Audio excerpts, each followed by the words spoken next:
Hello, my name is Ilea, or you can call me Soups, I don't care. And I knit some stuff in January and I want to tell you about it.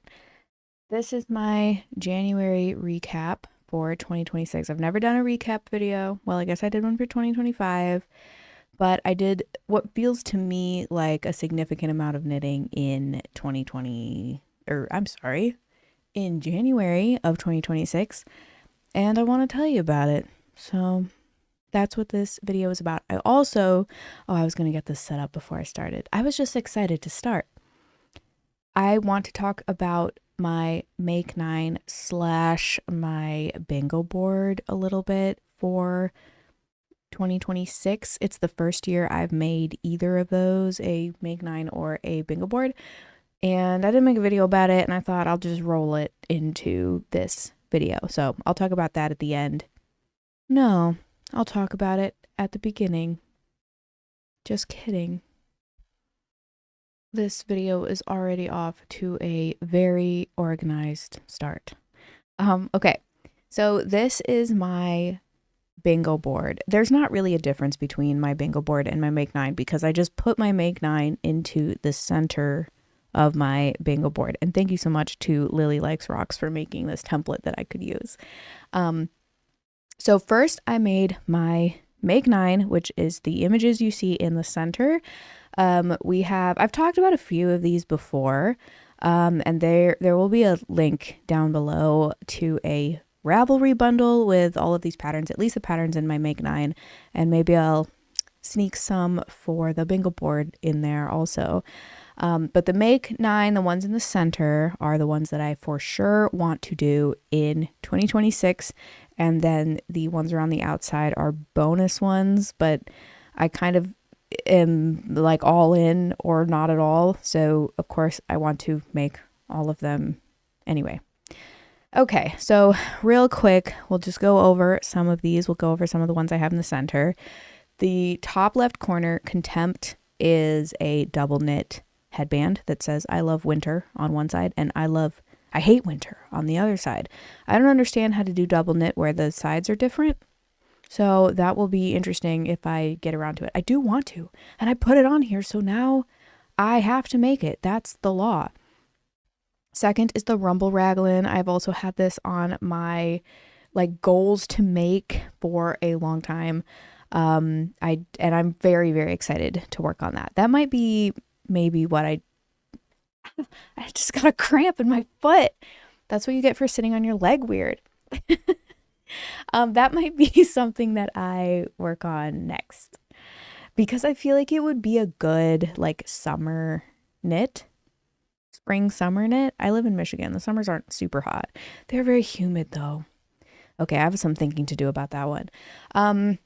Next up in the top right, well, of the pictures, I have the shortbread sock, which is so cute. I think this will be a buddy knit with, with my friend Jam. I think I have a buddy knit for several socks, and I think Jam's doing the shortbread sock. Hopefully I'm right about that. That would be embarrassing. The middle left is the baguette jacket, which I have been working on diligently since mid-January. The Sophie hood. We'll get back to that one in a few minutes. The lacy loop tee, that is just cute, summer, cute. I didn't put the name, whatever. I'm not very organized. The links to all of these will be in the description. The lacy loop tee, I think would just be really fun to have to make. It looks so cute. It's like a little bit lacy. I have lace trauma after the last lace shirt I made, so I need to revisit it in a less scary way, and I think this one looks really, really cute. Bottom left. Oh no, I don't know how to pronounce that. One second. Please hold. Okay, I listened to some how to pronounce things, and I think it's Auzeklis. I was gonna guess Auzekles, so I'm pretty glad that I looked that up, and hopefully I got it right. Okay, what did I say?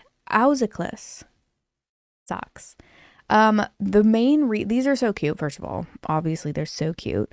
And also that heel construction. This was the first time that I had seen this heel construction. I don't know what it's called. I mean, I think it's a heel flap, and then you decrease on the bottom of the foot rather than around the like ankle.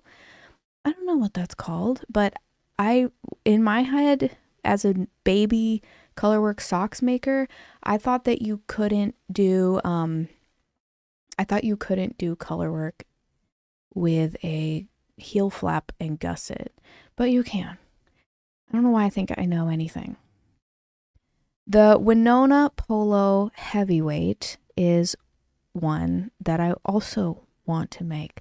That was actually for one of the projects that I'm about to show you. The I bought some yarn to sample to see if it would be something that I would want to buy for this sweater. So I'm already kind of thinking about the yarn that I would want to make for that. And then the socks Necco, these are so cute. These I think will be a buddy knit with my friend Lauren. We both want to make these cute colorwork cat socks. I love colorwork socks. I love the cats on here. I think it'll be so cute. I'm so excited. Okay, so that very briefly is an overview of my Make 9 for 2026. And then take a look at the ones around the outside. These are just things that I think would be cool if I did them. There are some things on here that for sure, well, see, I said at the beginning, I just want to make all of them. That's why I put them on here, because I want to do them all. No buy month. Okay, good. I bought the Spin Cycle yarn from Spin Cycle for their Black Friday sale, and I've used one of them in one pair of socks, and I would like to use the rest up. They're beautiful. Intarsia, I have never tried Intarsia as a technique. Mosaic knit, gift knit, baby hat, bralette, legal heel. That's another heel construction that I haven't tried in a sock, and I'm curious. I'm out here to try every sock construction known to humankind, I guess. My friend sent me some Irish wool that I want to use, and I think I have some slippers, which will probably be a buddy knit with them also. All I do are buddy knits. I want to make a sock that I've already done again in stash colors, which is fine because I kind of have a large sock yarn collection, so that will be no problem at all. Colorwork mittens, I can't decide what mittens I want to do. There's about 7,000 beautiful colorwork mittens that I want to make. So I just have to like sit down and decide on a pattern. Travel for Fiber Festival. Thinking about going to Flock this year. It's definitely a real possibility. Buddy knit. I have about a bazillion buddy knits planned. So that will also be no problem. Steeking. A lot of these are new techniques that I haven't tried. Steeking is so scary, but I want to learn it. I feel like I should know how to do that. Tendon Knit Night. There's a local knit night that I'm too scared to go to, and I should just go to it. And then I want to make a vest. I really would like to become a vest person. So I don't know if I am truly a vest person, but I want to try it. I want to make a vest, and it would be so much easier to make a vest because it's a sweater with no sleeves. So that is also that's also on my mind. Okay, enough of that. Yada yada yada yada yada. Those are kind of my general knit goals for 2026. Now, here's what I've made in January. I have notes. For this. Oh man, I looked up the pronunciation of this one yesterday and then I forgot it again. So please hold one moment. Okay, this one's French. Épicéa. I think. I do apologize for my French accent. Épicéa headband by Mod C. This was a free pattern. Wait, should I hold it up? This was a free pattern, and this is in Knitting for Olive Heavy Merino because I was like, maybe I want, oh, look at that, look at that fold line in it. It's like, maybe I want to use this yarn for the Winona pullover. But the only way to find out if I'm going to like it is to buy a skein and make something that has skin, like that will touch my skin. So I bought this, just a single skein of it in Dove Blue, and made this little headband. And it's got this like fun diamond texture in it. And it's pretty, I feel like it's pretty subtle when I look at it up close. But but if you put it like under high contrast light, then you can really see that it's like those are diamonds all over it. So I am very pleased with this. I made this in one day. I cast this on January 3rd and finished it January 3rd. So it's cute. And I think that the wool, the heavy merino wool, is going to be fine. I'm not too worried about how that will feel on my skin. I did wear it around my neck for a long time to like see if it would be itchy or bother me in any way. But I think I'm going to be okay. And I think it'll be okay, especially with something like the Winona that is more of a like layering piece. I think like I probably wouldn't wear that without something underneath it. So that should be fine. There it is. Epicea headband by Maud C.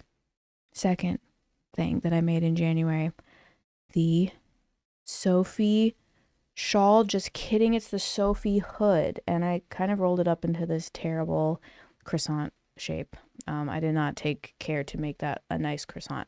Okay, so this started out. So my friend Tyler gifted me this beautiful yarn. This is Symphony Yarns Bella in Party Lights. It's a worsted weight superwash merino, and just worked up so beautifully in garter stitch. It's so gorgeous. I can't stand it. It's so beautiful. And then I had 2 skeins of it. So I said, I'm going to make the Sophie shawl. I'll just work up until I run out of yarn, and then I'll work back down. But then halfway through, I thought, I really think I would prefer the hooded version. So I bought a 3rd skein of it and made the hood and, finished it up. And it's gorgeous. It's gorgeous. I do wear it often. It's nice and warm. And I said that I'm obsessed with how this colorway worked up. It's just stunning. I did technically cast this one on in December, but I finished it in January. So I cast it on probably toward the end of December. It was after Christmas. And then I finished it up January 8th. So that was fine. I totally went in with this project 100% chaos mode. I did not track my increases or my decreases in any way. I just counted in my head and tried really hard to learn how to identify an increase or decrease stitch in garter stitch, which is very hard. I would recommend, if you make this, to just suck it up and use a row counter, or however you want to track it. Row counters don't always work for me because I forget to track. So then it's the same as if I wasn't tracking at all, because I spend most of my time like investigating the rows. Like, did I increase? Where am I? Based on what my tracker says. So if I can get away without using a row tracker, I will. And to be honest, I got away with it on this. Let me be honest, I got away with it. This will probably come back to haunt me at some point in the future when I think I am above row counting. There's one more thing I had to say. Oh, randomly, right at the end, I put a purl stitch in the I-cord, and I thought, should I leave it? No, I'll learn how to fix it. And then I learned how to fix it. So now I learned how to fix a purl stitch in the I-cord. Amazing. The only other thing that went wrong is when let me show you this. Oh, you can't see, so let me just say trust me on this. But when okay, so you like do the hood part and then you have to reconnect your I-cord. I twisted the I-cord, so right at the base of the hood at the back of the neck, that's twisted. Whatever. You could almost say it's a feature. Not quite. But it's fine. Nobody is going to look at that ever, and it will be at the back of my head it will be at the back of my head when I wear it. So it's not like it's a glaring, obvious issue. It just kind of bothers me. I wish it wasn't twisted.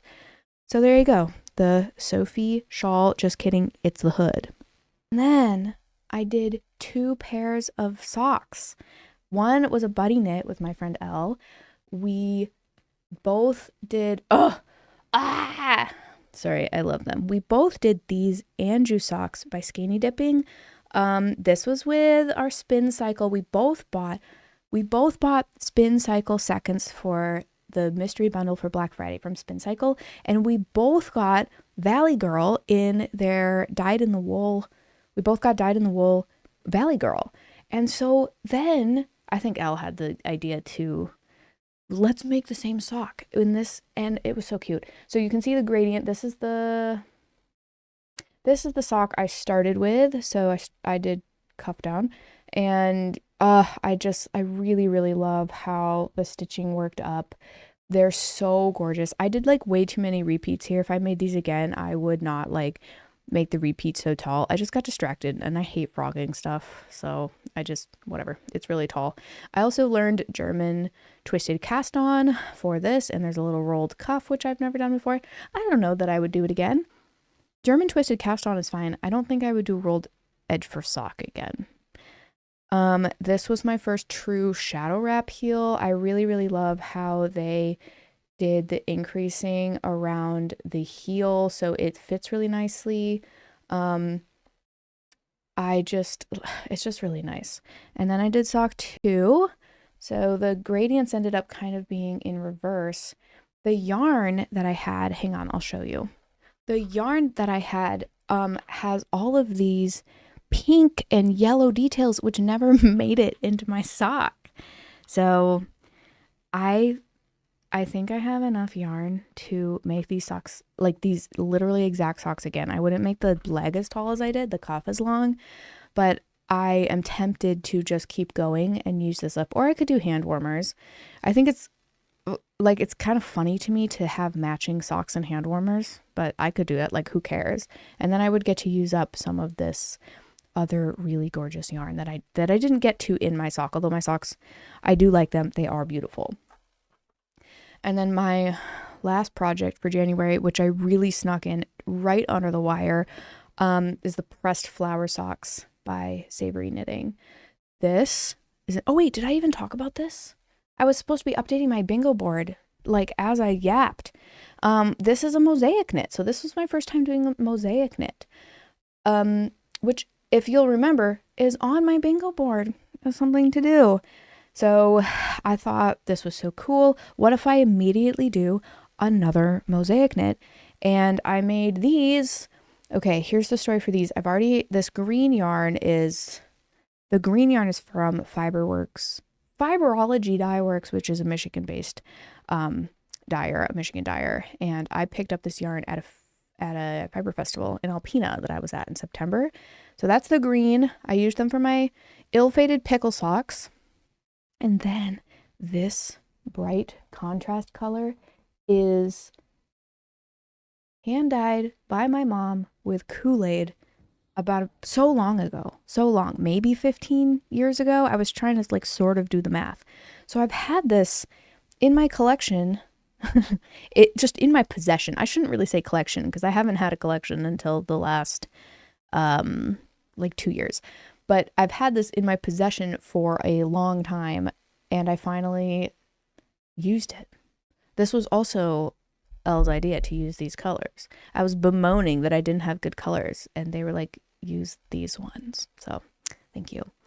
I'm very pleased with them. This is so pretty. It's like, I wish you could see it in real life because of how all of these little mosaic stitches worked up. They just look so beautiful. What was I gonna say? Oh, okay, so I cast this one on. I cast this sock on. Oh, I didn't say what day. I cast it on the January 23rd, which was a Friday, because I was supposed to go on a road trip to Indianapolis, but there was a major winter storm blowing through not really the Midwest, south of the Midwest. And we decided to make the decision to not travel in hazardous conditions. And I was going to make this in the car. And then I finished one sock that weekend because I was so sad. I was like, I'm still going to do my car project even though I'm not in the car. So I finished the first one that weekend, and then I thought I need to finish this before February 1st so that I can say I did 2 pairs of socks in January. So the last 3 days of January, all I did was work on these socks until I was sick of thinking about socks, sick of tiny circulars, sick of the whole thing. But I did it, and all the ends are weaved in, and I blocked them, and they're done, and they're beautiful, and that's 2 socks in January. I did it. All right, those are my 4 finished objects for January. My other thing to talk about is a whip, but it is something that I worked on for most of January, and will continue to work on through February, probably. Let me put needle stoppers on here so I don't have any major regrets in this vlog. Okay, this is the Baguette Jacket by Sumin Kim. And, whoa, get out of here, string. Blocking my shot. Okay, this is what we're looking at right now. This is how much it is. I'm making a project vlog, so you'll be able to see more about all of my million thoughts that I have when I'm knitting this. But over the weekend, I connected, well, see, this is everything previous to this armpit bottom happened in January. So just pretend you can't see this part. Wow, this is everything I did in January, except for the bottom 4 inches of it. So that's what's going on. Here's the back of it. This is my first big major cabled project. Very excited. I think it's going really well. It's just very slow going, but that's okay. Knitting is a slow craft, and I don't have to be speedy. I just need to enjoy my process. So that's what I'm working on. I worked on it a bunch today, but that's for February. I'm getting ahead of myself. That's stuff I did in February, but the majority of that I did in January. That is all I have to say. That's everything I worked on in January, right? Did I lie? Is there anything else that I snuck in there? I don't think so. I think those are all the projects I did. I currently don't have any projects for February planned beyond the Baguette Jacket. And who's to say? I needed to take a break from making socks after I speed ran those pressed flower socks by Savory Knitting. Did I say that? Pressed flower socks by Savory Knitting. I needed to take a break, but socks always call to me at all times. But I think I need to find a mid-tier project that isn't socks and isn't a giant cardigan, so that I can have something a little bit more mobile to take around with me. That's what I'm thinking. That's what I'm pondering. So I'll look through my favorites and see if I can find something fun to have. Okay, that's my update. That went way faster than I thought it was. Should I have rambled more? This so far is only a 23-minute video. But I think that's all I have to say. That's my January update. Hopefully I'll see you at the end of February or the beginning of March with a February update, and wouldn't it be so cool if I had the baguette on in that video? Let's not get ahead of ourselves, but that would be pretty cool. I would take that. Thank you for watching. I will see you next time. Have a good day. Goodbye.